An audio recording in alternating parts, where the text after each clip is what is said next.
And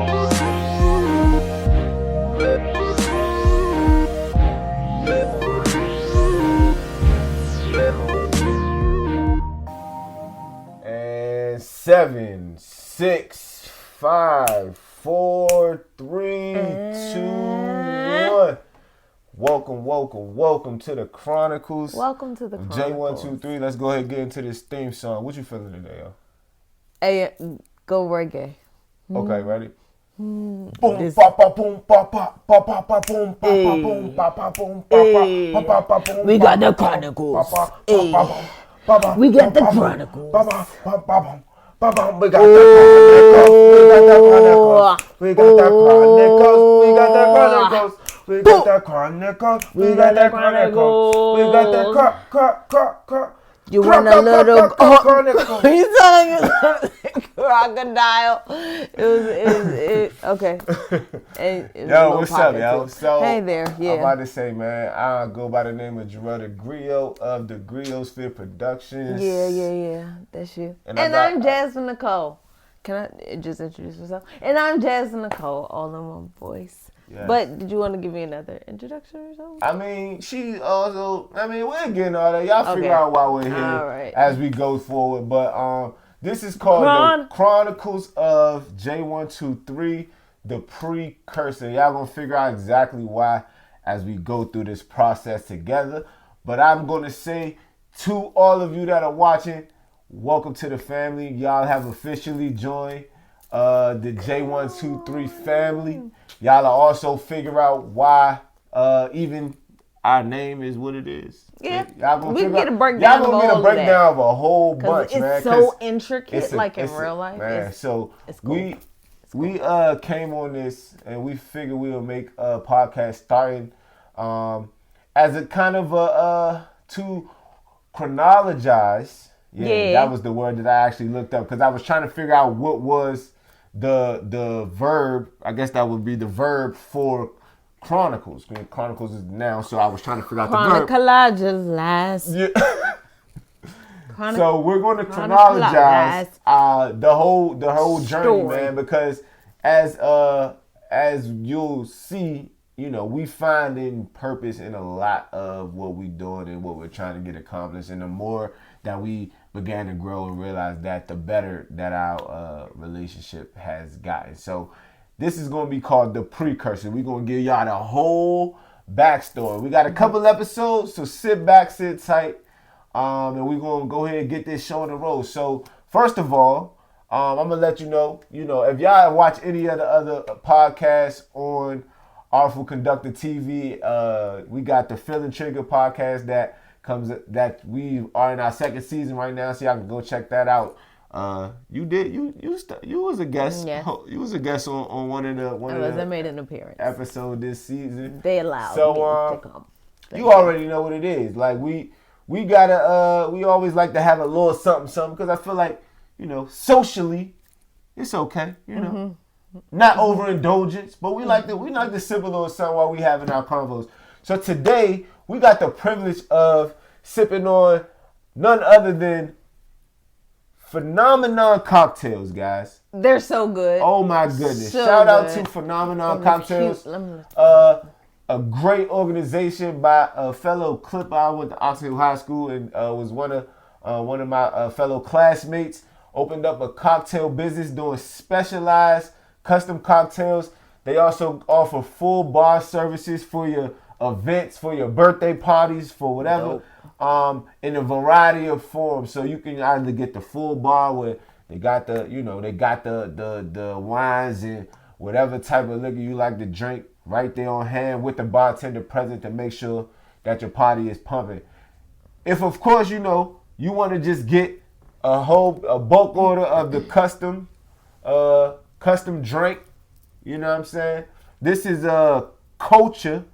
You know what I'm saying? I had this at Propel Bosses last week, and fire. Which one you got, babe? This is Love from the Disney collection. I think that's what they said. But it's Love. That's what's up. So check them out, follow, and keep up with that journey because I know that company is going to be taking off very, very soon. So shout out to Phenomenon Cocktails. Shout out. That's what we're going to be sipping on during this episode. Shout out to the Equation merch. Uh-oh. You know what I'm saying? You can get that online. Click the link in my bio on Instagram at Jarrell the Griot, or you can go into _ the Griot and hit the link in that bio. You can get the official Equation merch, and it's just the way we live life, man. As y'all can see, it says passion plus purpose equals prosperity. And as we continue to talk about our journey, y'all will understand what that means a lot more. But it's simple and plain. You take your passion, you find a reason why you're doing it, and that's what's going to lead you to the success that you want. That go past money. That's life fulfillment from the perspective that we coming from. So we gonna start it off. What we want? You want to do? Do the first segment. We're going to do Who Said It first. So we got a segment that we like to call Who Said It. Now, Who Said It is a game that we kind of subconsciously realized we accidentally started playing because you'll get into more of the real story, all of that later, but we kind of like the same person, so it just happened that we share a lot of the same movie quotes and use them in regular life as if it were a part of like it's some of y'all out there who are like that too. Facts, my bad. Facts. But no, you got it. So the movies or a song and you say it. So yeah, and then it's like, hey babe, do you know where this one? All right, but I bet you won't know that one. So yeah. So how we gonna play on the game? So I actually added a couple rules to the situation. So all right. We're going to throw out a random quote. You know how we do. Random movie quote, song quote, or whatever. And the person has to try to guess the correct movie or artist. Movie or song. And whoever said it. All right? So it's 2 points that you can get. At least 1 point will win you. But if you get the bonus point. Which is what again? 2. So you get 1 point for the movie or the song, and then you get 1 point for the person who sang it. So the character or the singer or rapper or whatever. And so if you get whoever wins for this episode gets what I call one fact check.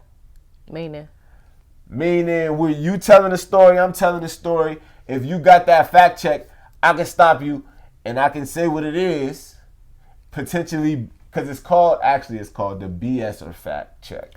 Okay. So what can happen is, if you have a perception of a story or event, and I have a perception of a story or event, and I had that BS fact check, I can take that, your perception, and for that part of the perception, I can say what I think it was, and that be the fact. All right? So y'all got to remember. Watch my face. But listen.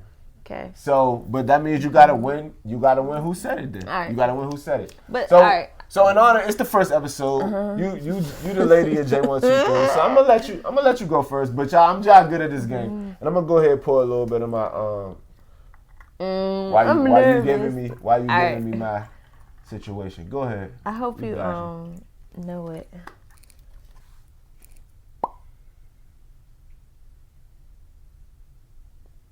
See, I'm trying to tell you, come on.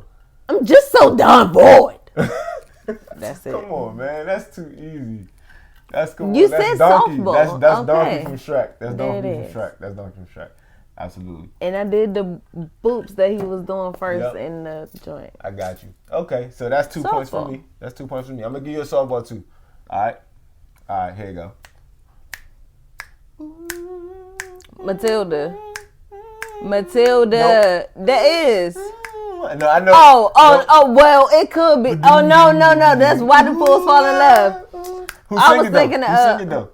Frankie Lyman. All right, good job. All right. So we both get it. We both got a BS fact check. But y'all see how it's played. That was just the first, the first one. So it's going to get a little bit harder. It'll be better. But, play along in the comments when we do our who said it. You know what I'm saying? Play along in the comments.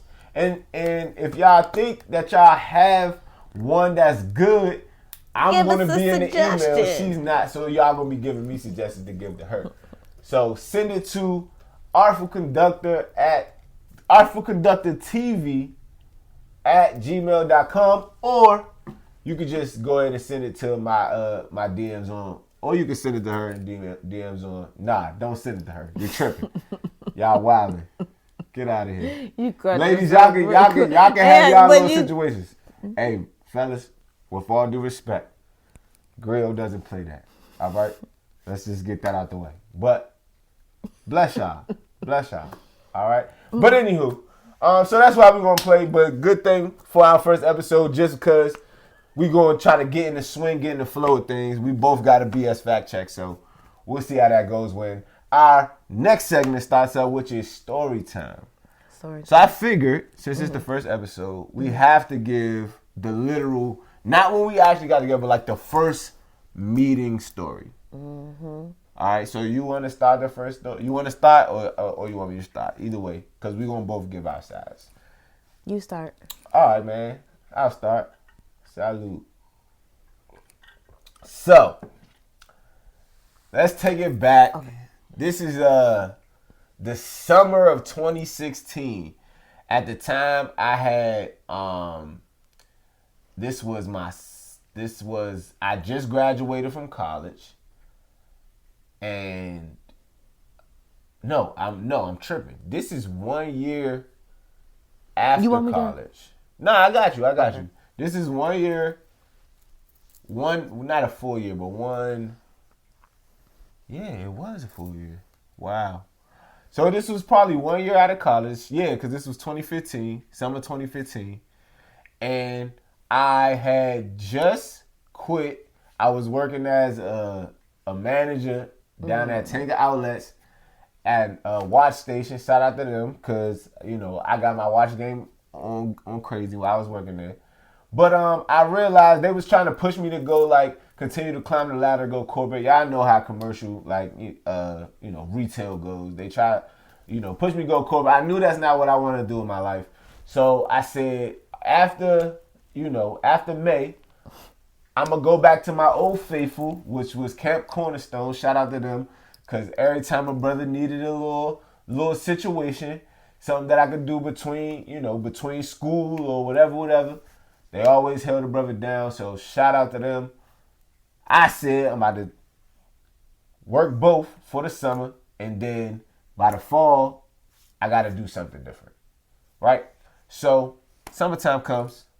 I'm walking through the yard, walking through the hallway at camp, and one of the administrators from the school where the camp is housed came up to me and was like, "Hey, you trying to work here next year?" And I already had some first ambitions of getting in the classroom and working with kids, because that's been a passion of mine for as long as I can remember. That's always been one. That was my first job ever. So, that just seemed like the right thing to do. As a young black man, I feel like I can make a difference in the classroom before anywhere else, while I'm trying to get myself established in whatever career I'm trying to do. So I was like, hell yes, definitely. I was like, yeah, for sure. So I went to the interview. Of course, they already knew my reputation. But as a black, got my contract. Came to orientation. Boom. And I'm in the building. And I walk in. And it's this cute little girl, young lady, excuse me. Excuse you. Sitting on the yeah, you definitely Shut up. All right, hey, that's enough. Because she was dressed like a 25, 30-year-old woman. I have an old soul, okay? That's it. The first time that we officially met. We hadn't really even spoken yet. That was just literally the first time that we met eyes. And we would do that a couple more times in this story. But I'm going to let you bring us up from your perspective. What happened for you? How did you get to where we met? Whatever. Go ahead. All right, so yeah, my side of the story. You said 2015? Yeah, that was summer. Summer 2015 was sucky because I didn't have a job. I had been out of college for some years, and the people that college don't really prepare you for life. So right after that, college, I'm thinking life about to start. Ooh, lost the job. I started off with an okay job, but it wasn't a job on the field. Anyways, government. Long story short. Anyways, that that summer was kind of a sad summer for me, I believe, because I didn't have no job, and it was like I had all this drive and stuff. So yeah, I was like, dog, I need a job. Then my friend LaShawn, she had posted just I was needing a job. Shout out to LaShawn. She posted on Facebook, was like that her job was looking for some teachers or whatever. I do that or whatever. So gave her. She was like, well, just send me my resume, and because she had already like had an in at the school she worked at already, so she was like, yeah, I could just kind of like give you the resume and you'll be good. I'm like, best was kind of like I already got a job, definitely. So things are going uphill. This is looking great for me. I'm excited, a little nervous, but because still something new. And about me, like I get a little bit anxious every time I'm about to do something new. Anyways, so yeah, came in. It was all excited, nervous. LaShawn greeted me, or she didn't greet me. Was she there? I don't remember. For my interview. Yeah. For my interview. She was there for my interview. She wasn't there. Yeah. So you must have interviewed like way earlier. I don't know. No, because what the heck? So I had the interview and then the orientation was like a whole different day. Mine was. Okay, so it must have been in my memory. I might have made it all up. But no, in my 2 days. So yeah, I had my interview and LaShawn was there because she did greet me for the interview. So then, if you don't remember her being there, that wasn't that day. Nah, it wasn't the same day that we had my interview was like, yeah.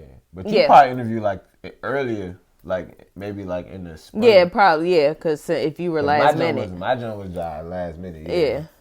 But so had my interview and heard back. LaShawn was like, yeah, your interview went good or whatever, and the school, it seemed like a perfect match. I was like, wow. The principal was telling me about all of a lot of the staff were like musicians and singers. She was like, oh, we got a little choir in here because they ask you about your passions and all this stuff. And I honestly teaching and music in particular singing. And she's like, oh yeah, so many singers in here. I'm like, okay, great. And so yeah, it was a good little experience. Anyways. So that was that. Then the orientation day. Yeah. I was already sitting there, I believe. I was already on the bench that was like outside of the principal's office. And that was like where people were kind of congregating when they first got there in order to get their instructions for what we're going to do next. And then so I was sitting there and then he walked in. And yeah, I don't know why, but for me it was just like a guy. And like in real life it was like, you just have those thoughts because now during this time also, I don't think I was really messing with nobody. Like I wasn't talking to no guys or anything. So he walks in, I'm like, like, but it's the like, oh, he's a nice looking guy. Oh, but he's a guy. Like he's nice looking. So I don't know. Something just in me it changed a little bit. It's like, and then it's like I wonder. Yeah, child. So that was me. Yeah, man. But okay, so so throughout our story time, what we like to do is what we call a breakdown. So within that, give a little backstory on some stuff, give a little bit more insight on some things. So I'm gonna ask her some questions, she gonna ask me some questions, and we just gonna kind of flesh out our thoughts and feelings about the whole situation, like prior to us meeting each other all the way up to that point. So I gotta ask you, I feel like I'm gonna name 3 aspects of like I feel like your personality, like that was built up from childhood experience and all that stuff. I'm gonna name 3 things, and I want you to kind of explain how you feel like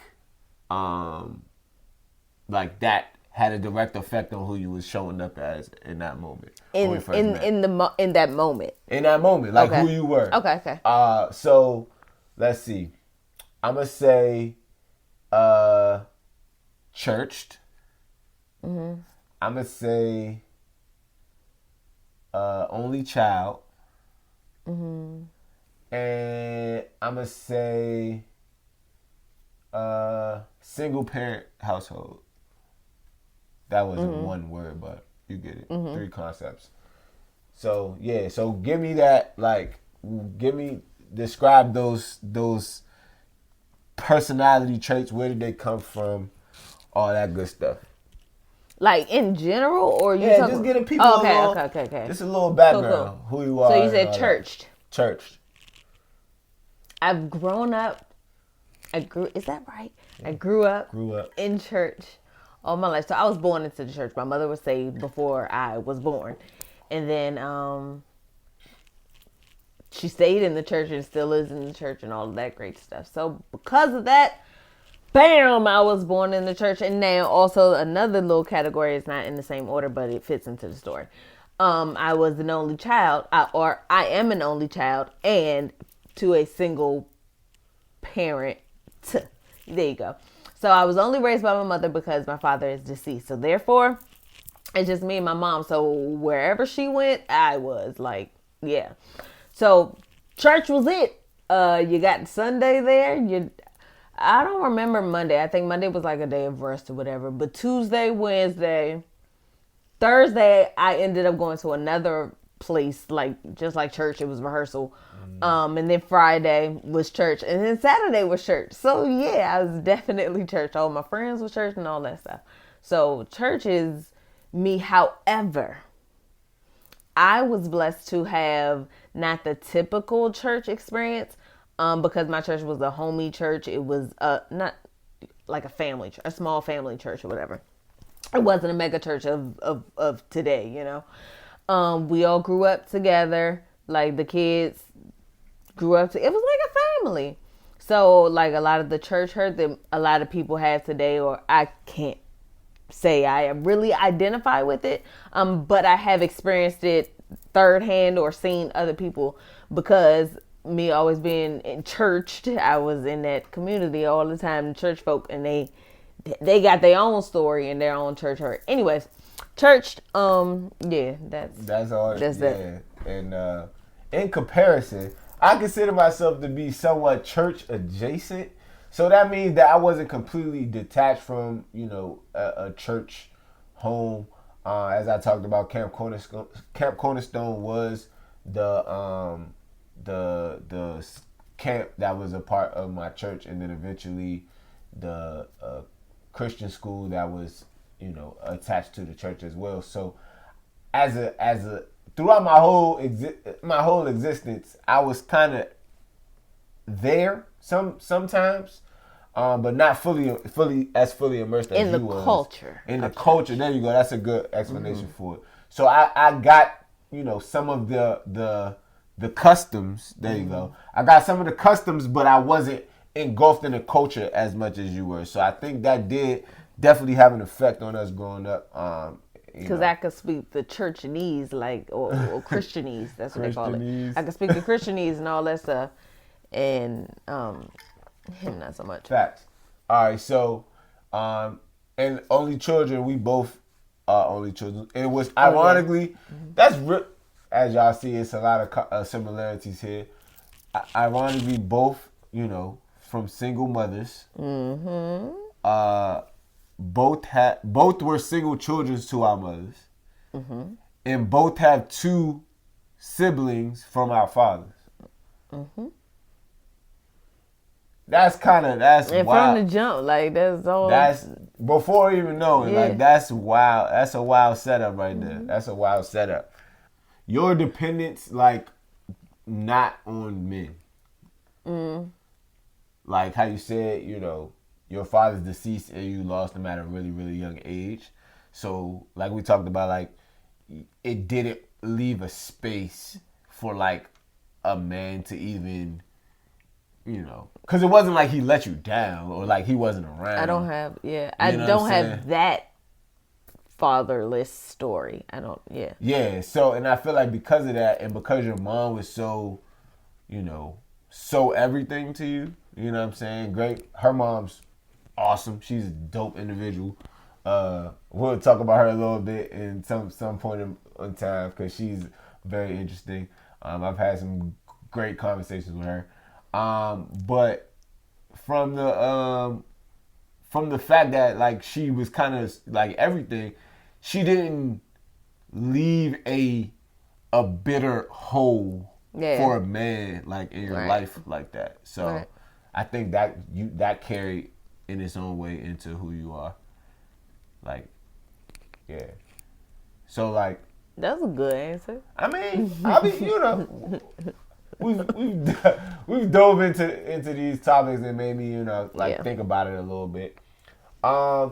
So we get into, like I said, I walk in the door. Let's go back to the story. I walk into the door and see her, and I play it cool. You know what I'm saying? I'm pretty friendly, personable guy, so it's not like I came in like with an attitude or anything like that. You know, spoke to everybody that was standing in the lobby or whatever, and I knew, you know, the principal already.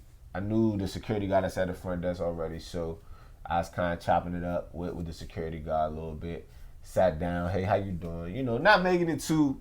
I wasn't too like, you know, because like I said, I had a girlfriend, so I wasn't on display to be like chatting, jump up and all that. So I was chilling, but still. But you must have walked in with a certain type of energy. I'm telling you, because in my head it was like.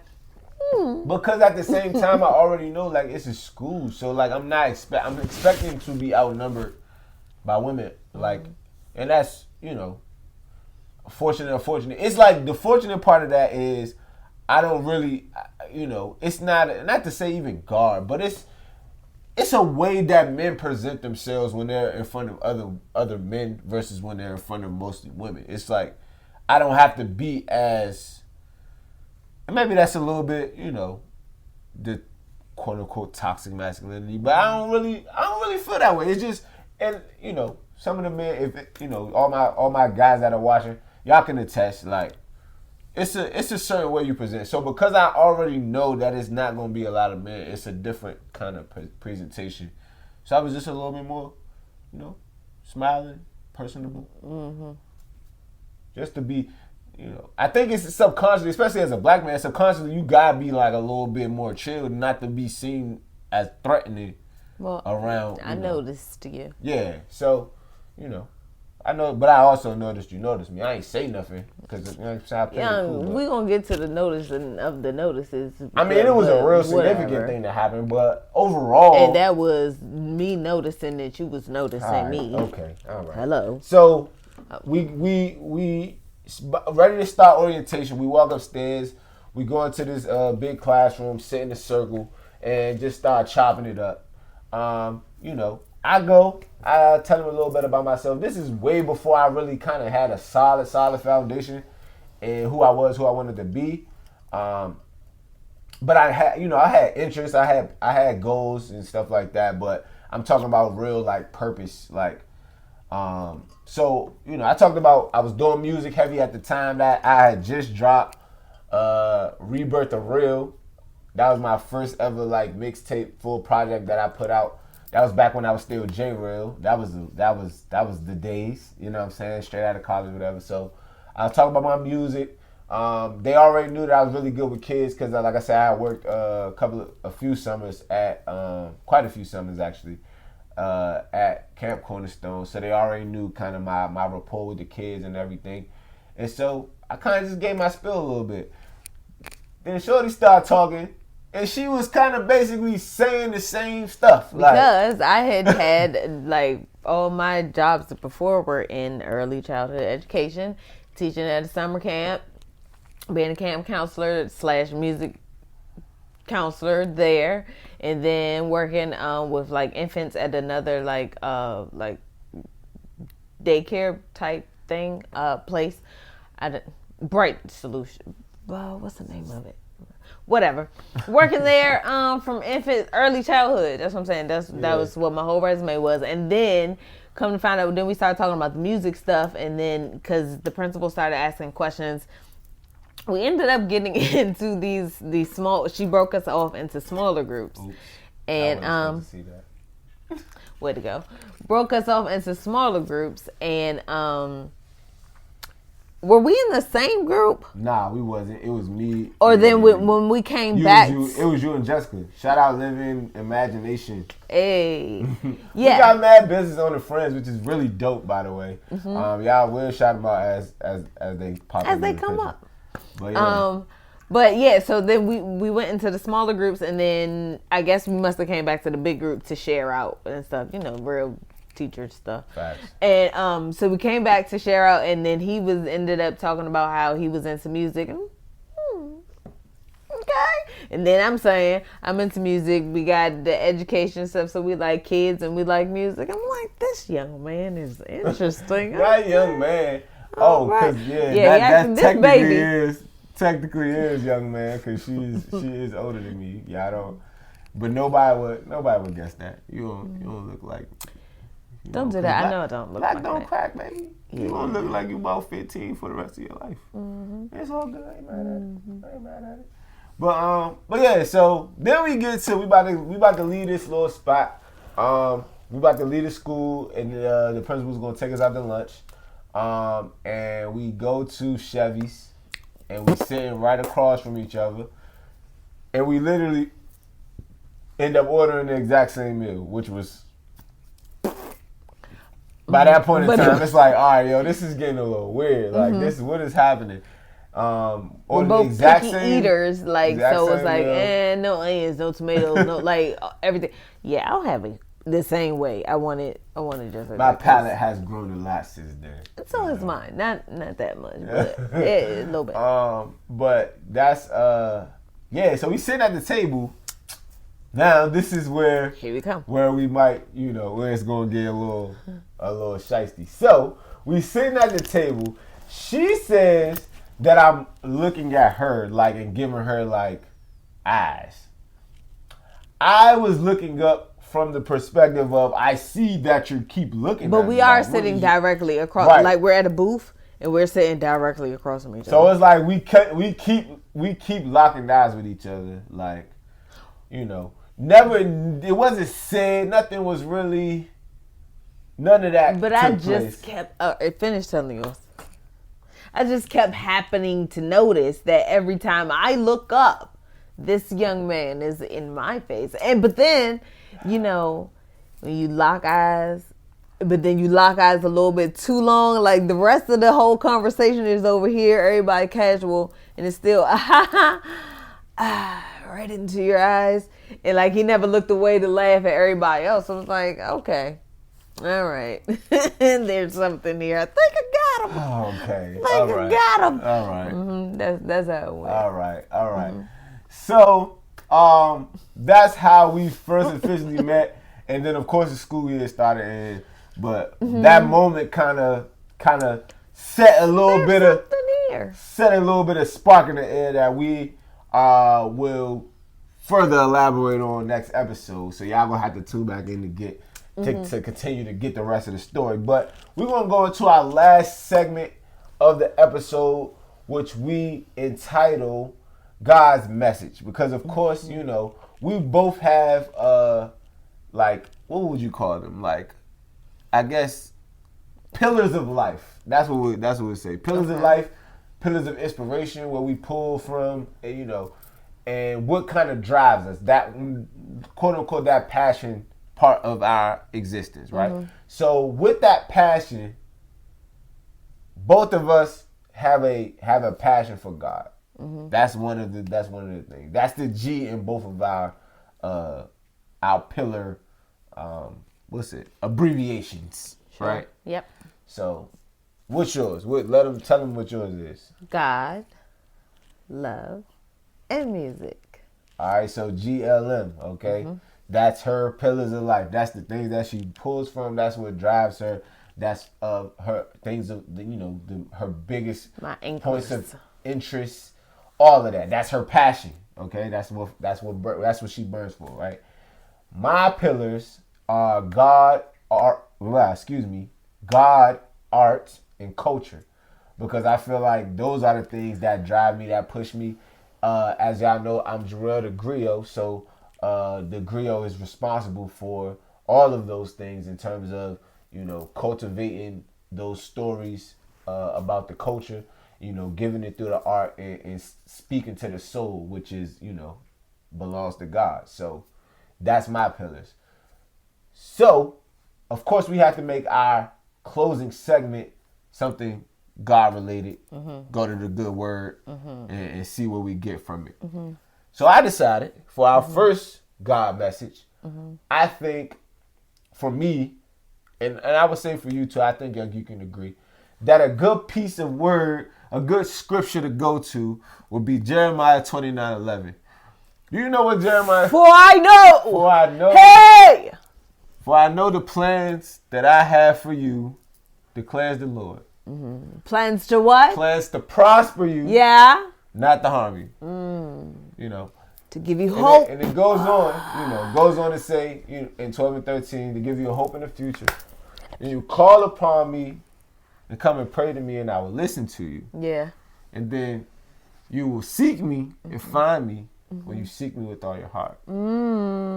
So why I chose this is for a couple of reasons. Because of what the magnitude of what he's saying. For I know the plans that I have for you. He has a overarching theme. He's the ultimate creator. He's the ultimate story writer, right? So he already has a grand plan. But within that grand scheme, you have your own character arc as well. You have your own storyline. You have your own plot that fits into that great story. And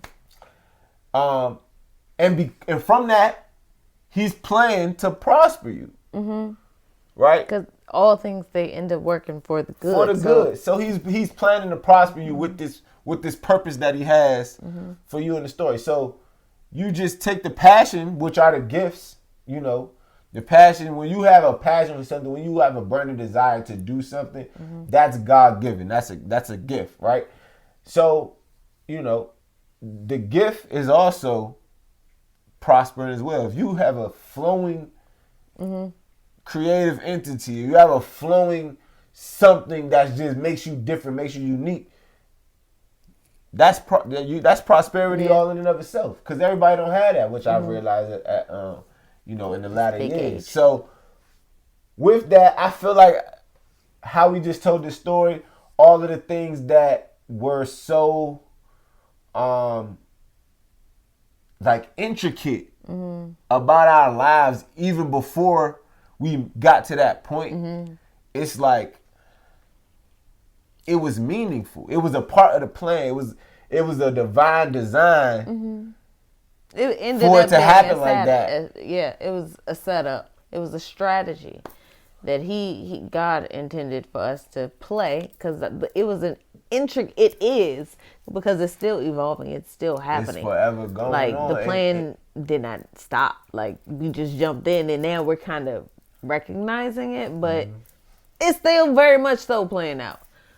But yeah, get into alignment, and it's so intricate, but everything past, it worked, and then it set you up for the moment, even to see, because I was for me, before that, so desperate for a job, so I'm like, forget it, I'm definitely going to be here, and then I'm hopeful and all of this stuff. Anyways, yeah, hopeful, and then I see you. And then not even just him, he was definitely a huge blessing about that job, but the job, it was provision. It was a setup. God, yeah, he worked it out. I feel that. And I feel like as you said, the story's still being told.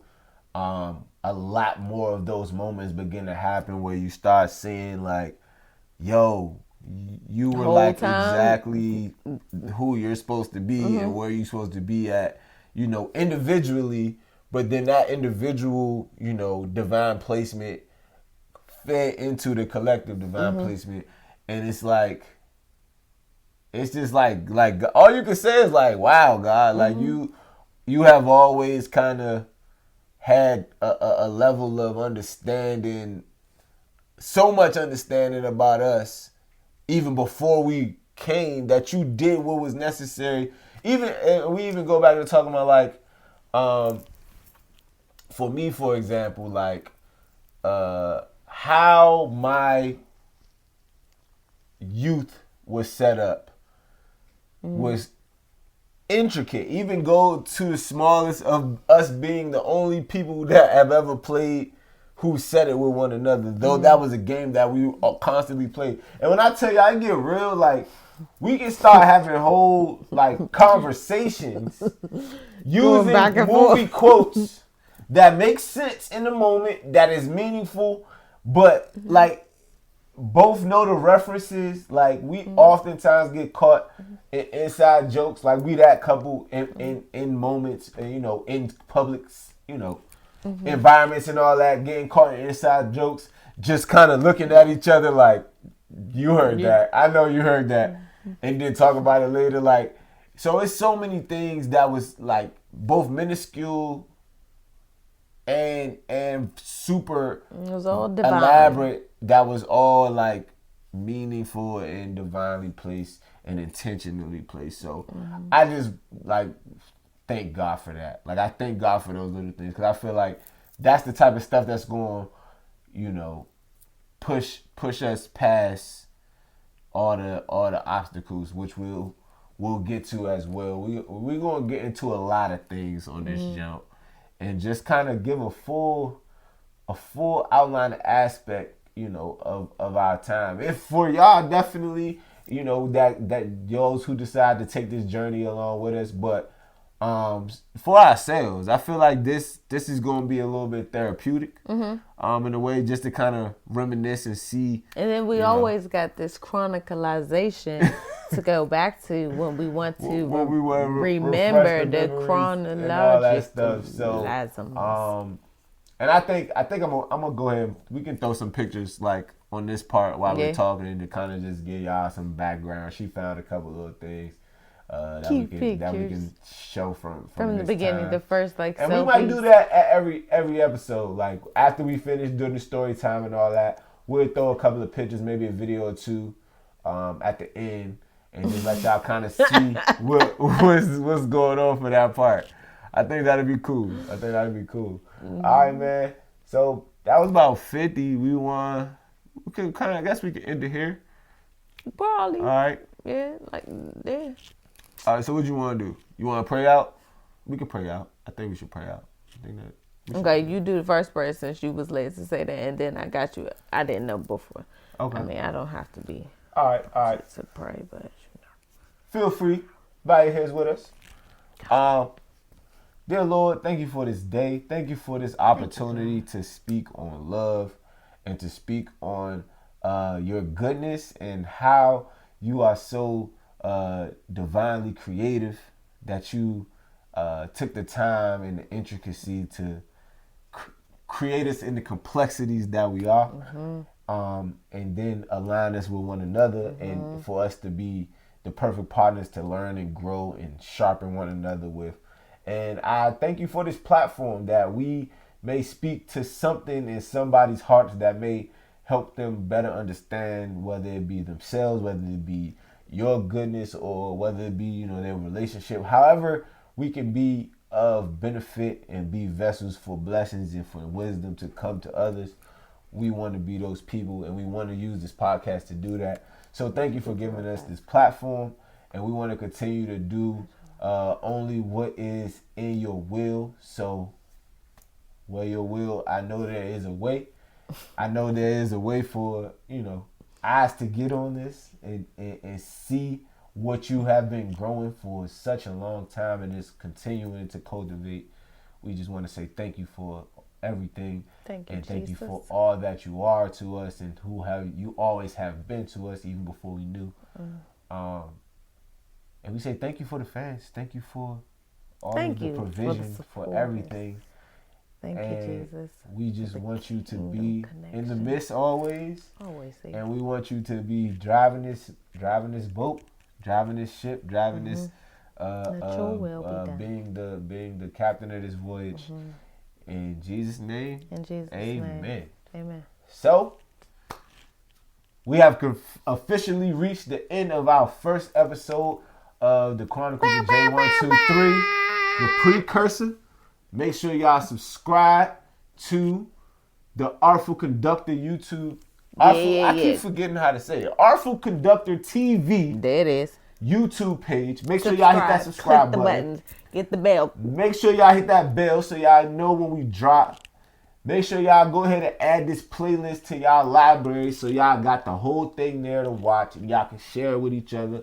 Make sure y'all just keep supporting because this is only the beginning. And we're going to have some special things for our Chronicle riders. We thinking about a name for who y'all going to be. But we want to connect with other singles and couples and help in whatever way we can, collaborate, support the products, all of that stuff, man. So make sure y'all keep tuned in. Make sure y'all follow us on all our social media platforms. They'll be in the bio, in the comments, and all that good stuff.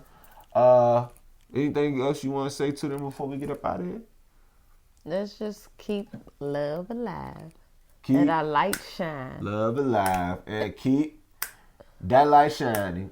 Keep the love alive and keep that light shining. I said keep what? The love alive and keep that light shining. I said to keep love alive and keep that light shining.